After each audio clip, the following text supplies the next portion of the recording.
I was always that type of guy, just the mentality that I can go out there and get it again. So all the money was coming from Dave. Whatever I needed, it came from him. It came. You know what I'm saying? We would go to the showroom in Manhattan, just jump in the car, and I'll never forget. We went. We was just bored, man. We left his office. It was me and him. Usually we'd be deep as fuck. Me and him.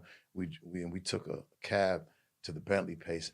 To the Bentley in Manhattan. In Manhattan, it's actually in the window. The fucking Arnages, the Bentleys are actually like in the window. You know what I'm saying? Because they're small. They're not like big ass car dealerships. So they're very small little fucking spots. We drove both our shit out on the street. We picked up Marvette Brito and God rest the dead, Kim Porter. And I had Marvette. I think Dave had Kim. And we was just driving around and shit. You know what I'm saying? Man, what you doing riding around with Kim? Man,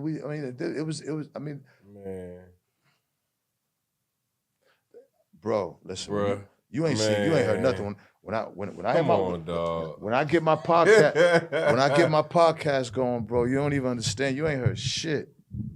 And I hope when I get my podcast and I mention everything, man, you know what I'm saying? Because you know, I look at me, people couldn't wait. People want to see me suffer and see me fall. Now, you know what I'm saying? When I say that, I'm just gonna tell my story. And I'm not gonna disrespect nobody, but I'm just gonna tell my truth. And I got thousands of stories to tell. And it's not all about sexual shit and everything, because I give some good relationship advice and I got some good steamy, spicy stories, but I also could tell you about business. And I also could tell you about the streets. And I also could tell you about what happened with this artist and that. It's just too much. It's just too much. It's too much. You just don't even understand.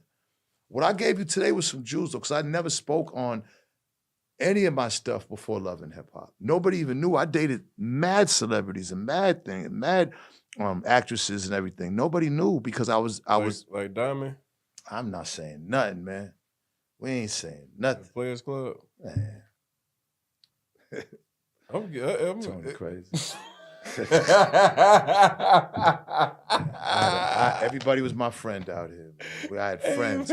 We was all friends, and there's nothing wrong with being friends. And I'm sure once I do indulge in my situation more, you know, coming soon, and tell my story, my book, my series, everything, my life, I'm sure people understand it. Friends, we're all friends, and people date, people have good times, and that's just what it was.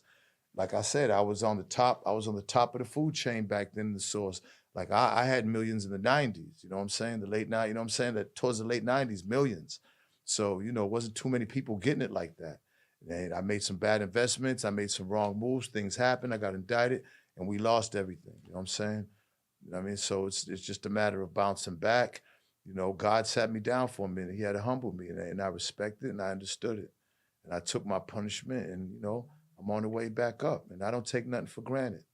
I made some mistakes, I made some amazing accomplishments, and I made some bad moves.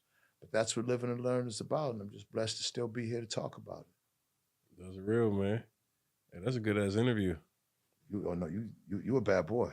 I ain't gonna lie. You a bad boy. Interview.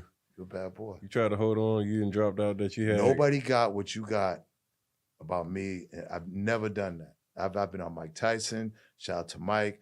I've done Vlad. I've done everybody. I've done lately. I've been doing a lot of podcasts, and you know, but I just felt like I could do that because again, I'm giving flowers also to her, so it's not like that. But you know, like I said, I have a new new person in my life. We plan on coming back to Miami. She's an amazing woman, very smart, intelligent. She's beautiful, and this is gonna be it for me. And you know what I'm saying? I want to get married before. I've never been married, bro. Oh, wow. I want to do it, yeah, man. Hell yeah, yeah. We're gonna do it. We're gonna do it in Miami if I live down here. So you coming? And man, I envy anybody who's married. I envy those things. You know, I was on Love and Hip Hop, and they see me wilding. You know, they see me like put a ring to somebody, take it back. They see me get on a Ferris wheel, get on my knees, and put a big ring on a finger. You know what I'm saying? And then it never happened, and I kind of regret it. You know what I'm saying? And so I wanna. Did you enjoy your time on Love and Hip Hop? I did. You know what I'm saying? I got shot the time I was on Love. I didn't enjoy that part, but I did, man. It was an experience I look back on now. It's hard. It was hard doing it because when them cameras stop, them problems come because of the shit that's on there. But you know, you got to, you know, people ask me all the time. Two things they ask me: are you and Stevie still cool? And is everything real? And I say this. You know, me and Sleaze, after that shit happened, we didn't speak for almost a year. And me and Sleaze were brothers before it. And, you know, it put a strain on our relationship for a year, but then